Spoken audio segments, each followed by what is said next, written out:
Là, on démarre avec un bijou qui a été vraiment le fil conducteur pendant les 5 premières années de développement de l'atelier. C'était des bijoux qui mêlaient pierre fine et macramé, donc très sobre, juste une pierre fine au milieu et tout un travail de nouage tout autour.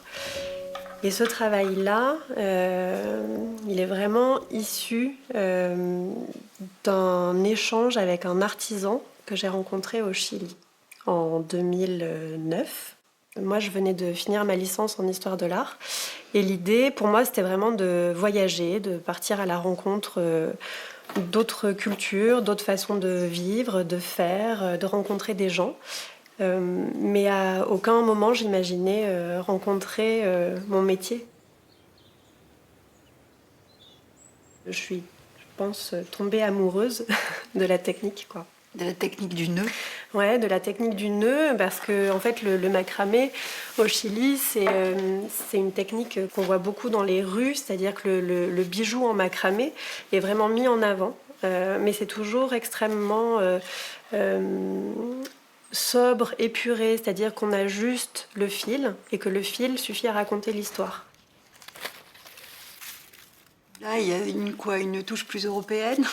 Ouais, c'est ça. En fait, l'idée, c'était vraiment de pouvoir amener le macramé dans un univers complètement différent de l'image qu'on pouvait en avoir ici, qui était très axée sur les années 70. Et mon but, c'était vraiment de montrer, de prouver. Je pense que j'ai eu besoin de prouver, de démontrer qu'on pouvait en faire quelque chose de différent. On a l'impression d'avoir une ornementation début XXe siècle. Beaucoup d'influences 19e, beaucoup d'influences autour de l'Art Nouveau.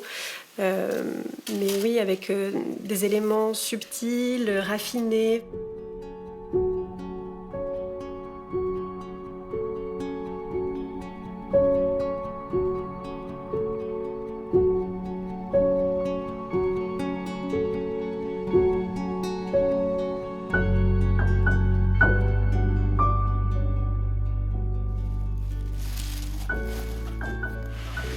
Et puis du bijou, j'ai basculé vers le développement d'échantillonnage. Je pense d'abord pour pouvoir avoir un panel de propositions et d'échantillons possibles à présenter, parce qu'en fait, il n'y avait rien. C'est-à-dire qu'il n'y a pas d'archives en lien avec ce travail du nouage en France, mais même en Europe. Alors, il y en a quelques-unes, bien sûr, enfin, je veux dire, ça existait, mais ça n'existait pas comme ça peut exister au sein de l'atelier aujourd'hui. J'ai vraiment poussé et développé la technique pour avoir le plus de propositions possibles à faire aux maisons de couture et par la suite aux architectes d'intérieur.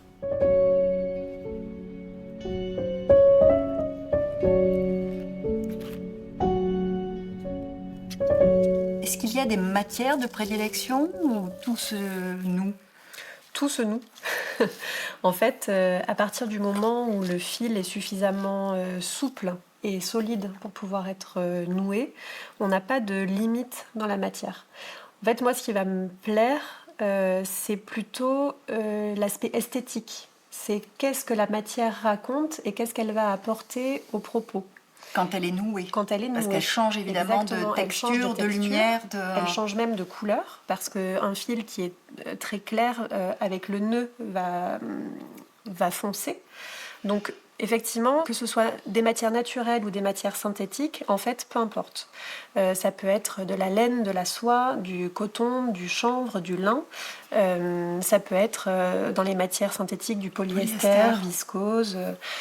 Voilà, mais ça peut être aussi des matières vraiment très précieuses, comme l'or, l'argent. Sur l'échantillonnage, j'ai pas de demande, j'ai pas de commande. C'est vraiment moi qui décide de la direction que je vais prendre.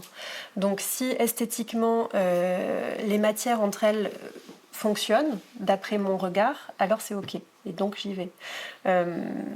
En revanche, si je travaille à la commande, là, je vais effectivement faire attention au contexte, au cadre, au contrat, au cahier des charges. Au cahier des charges, oui, simplement.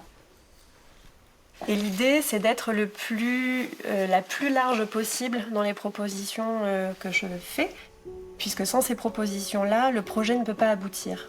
Parce que finalement, les professionnels de la haute couture ou de la décoration d'intérieur ne connaissent pas du tout cette technique. Et donc, il faut pouvoir être force de proposition. Séduire. Séduire, exactement.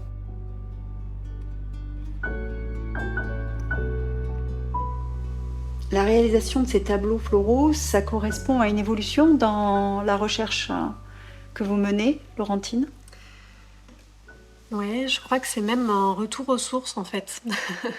C'est-à-dire que après avoir développé de nombreux échantillons, après avoir tenté d'amener cette technique dans des univers dans lesquels on ne l'attendait pas, j'ai eu envie de revenir à quelque chose de beaucoup plus sobre.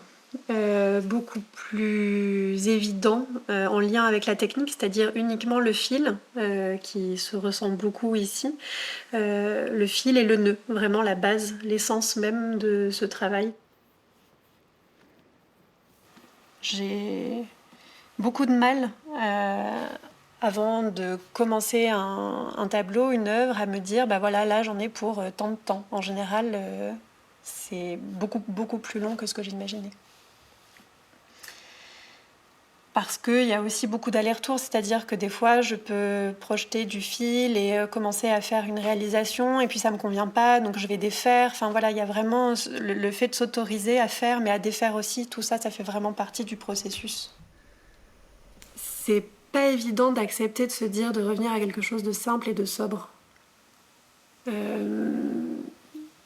Mais pourtant je pense que la force réside là-dedans. Mais bon. Ça fait partie du parcours et du processus.